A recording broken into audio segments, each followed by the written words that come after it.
Hi, I'm Sally, here to tell you about 9 things that surprised me about hiking in Nepal. So, just over a year ago, I did the Manaslu Circuit, immediately followed by the Annapurna Circuit, and hiked down through Gorapani and Poon Hill. It was 28 days altogether, and I'm going to share what I found most surprising. Number one was the food. I knew about momos, but I didn't really know what else constituted Nepali cuisine.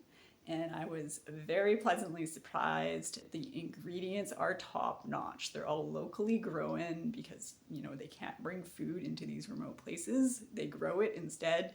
It is fresh, it's organic, it's, made in the same way, the same family recipes, harvested the same way it has been for eons, and it is really good. I love comfort food too, and there's lots of comfort food for you to try. Number two is that the views looked different than what I expected. And I don't know why, because I've seen lots of photos of the Himalayas. And the Himalayas look like how they look in the photos. But for some reason, I was expecting them to look more like other mountains I've seen. They're way bigger for one thing, so you're usually further away from them. There are some times where you feel quite up close and personal with them. But for the most part, you're sort of admiring them from a greater distance. And also, of course, the vegetation is different. There's jungle on the lower parts, and you're not as close to sort of that high alpine feeling most of the time that you would be if you were hiking in the Alps or the Rockies. Number three, this kind of relates, is that I was really surprised by how humans have managed to use every available piece of land, every bench of land way up on the shoulder of a mountain, provided it was, below about 4,000 meters. People were using it to farm, even if there was no road there. And a lot of people, they want to go hiking in the wilderness. This is not a wilderness hiking situation, but it is so fascinating to see how resourceful people are and how hard they're willing to work to have a piece of land to make a living from. And it's really quite incredible. Number four, this kind of relates to that, is the range of landscapes. So I walked through beautiful rice paddy areas, huge valleys that were all agricultural, of course, villages and towns. I walked through the Lower Mustang, which is a completely unique environment compared to the rest of the hiking I did.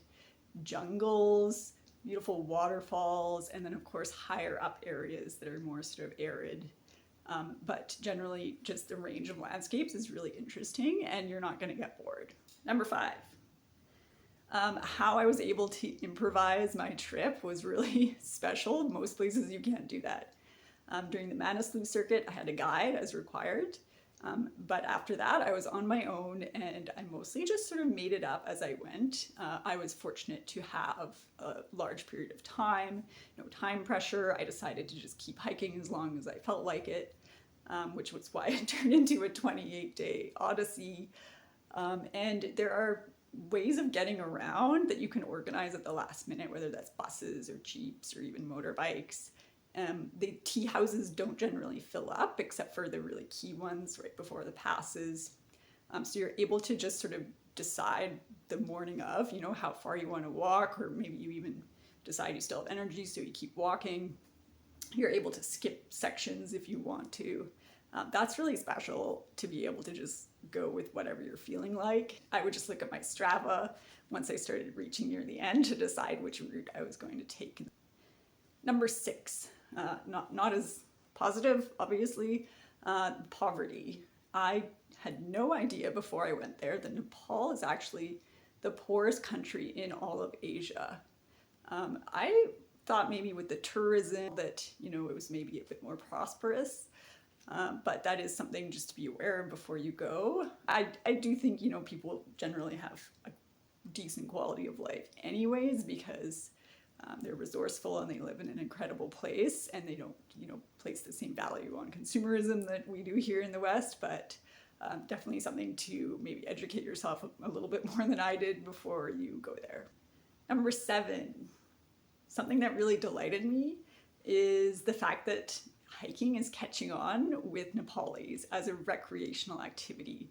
I think for a long time there have been pilgrims heading into the Himalayas, but now there are young people who are out hiking because they've heard that the scenery is incredible, they're proud of their country, and they're interested in having these same adventures that they see the tourists having. I also noticed that it's quite popular for Nepalis to head into the foothills near Pokhara for just a weekend getaway with friends or with family. I saw teenagers and groups of adult friends having bonfires outside the hotels and the tea houses, and just getting a weekend out of the city and just really enjoying the mountain scenery. I kind of expected there to just be, foreigners at all of the tea houses, so it was pretty neat when I came out the end of the Annapurna Circuit and there started to be more and more Nepali people out enjoying the mountains too.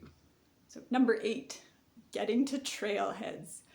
I, for some reason, assumed that if you make it as far as Kathmandu, that it would be pretty easy to get out hiking in the Himalayas. But with the exception of one of the trailheads that's quite near Pokhara, the trailheads for the really iconic trails like Everest Base Camp and Annapurna Circuit are very hard to get to. And it's also very hard to get from Pokhara to Kathmandu unless you fly.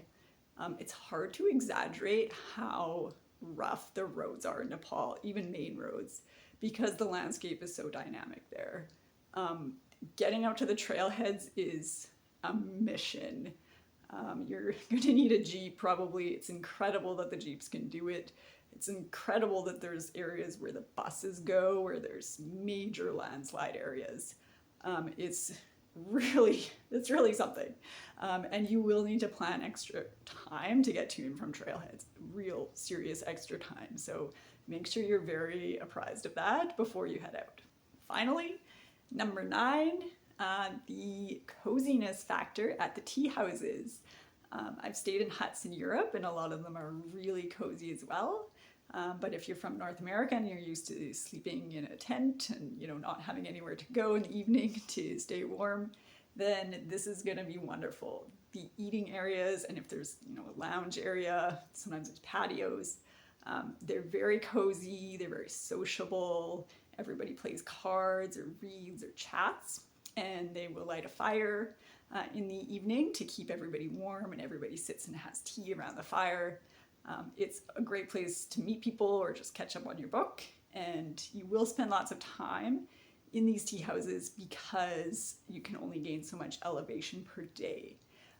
But that's not a bad thing because it will give you lots of time to sit around and eat all of the delicious Nepali food. So that's it. Have fun on your trip in Nepal.